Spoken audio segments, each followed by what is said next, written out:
ব্যাচেলারদের group study কেমন হয় সেটাই তুলে ধরছি আমি এবং আমার বন্ধুদের নিয়ে।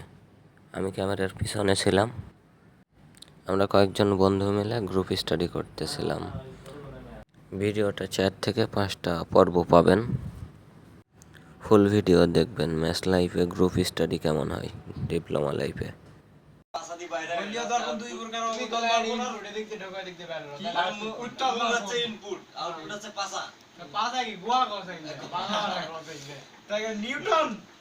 নিউটন মানে গেছে হাত নাই পাও নাই, নিউটনের চতুর্থ সূত্র লাফতে ওটা খেলা হয়। নিউটনের চতুর্থ সূত্রের আবিষ্কারক কে? তুফাজ্জল ইসলাম তুফা। এতদিন পর এই মিয়া তিনি এই পরীক্ষার আমেরিকান পরীক্ষার দিনও পাস করবে। ইয়াসান ফার্স্ট কভার করেছে তিনি। Double matric pass. এত ভাই double double double double matric pass 2 class কম কি নাকি 9 ক্লাস কম? 9 ক্লাস কম ম্যাট্রিক পাস। হ্যাঁ 9 ক্লাস কম ম্যাট্রিক ফেল। না কোন তিনি নিউটনের চতুর্থ সূত্র আলহামদুলিল্লাহ আলহামদুলিল্লাহ করতে যে ইশারাত করে গেছেন। আপনি দুই অধ্যায় শেষ আগে বলে আর অধ্যায় শেষ আর দুই অধ্যায় আর করলে রেজোনেন্সের কারণে সিস্টেম ভোল্টেজ হয়ে যাবে ইনশাআল্লাহ। ম্যাগনিফিকেশন কে হাত নাই পা নাই চোখ দি লাভ দে ওটা খেলা হয় ভিতর না তো সবে মাথা রেজোনেন্সে। আইরে বাংলাদেশের বই আমি কোন অধ্যায় পড়ছি না জিজ্ঞেস করতে পারলাম কোন বৈদ্যুতিক নেট যদি না থাকে হ্যাঁ তাহলে কি হয়? তাহলে ওয়াইফাই কানেক্ট হয় না, ব্যাটারি ব্যাকআপ আমার সার্কিট তো শেষ হঠাৎ বই টিকা দি শেষ ব্রো। হ্যাঁ রিডিং পড়ো কিছু আগে চালাও এই বই কি দাঁড়াও একটা আমার পড়া শেষ। যেগুলো পড়ার সম্ভাবনা যাচাই করার জন্য বসেন বসেন।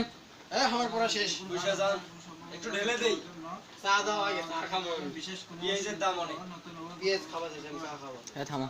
মহাকর্ষীয় ধ্রুবক যদি কোন পদার্থ পরিমাণ এগলে পড়ে হবে না কোন ইয়ে সার্কিট ব্রেকার কাকে বলে এগলে পড়াবে। উদ্যোক্তা কাকে বলে? ব্যবসায়ী। ব্যবসায়ী এই বই মুরগি ব্যবসা, ডিমের ব্যবসা, তানা মুরগির ব্যবসা। হ্যাঁ ব্যবসা নাকি a + b হোল স্কয়ার।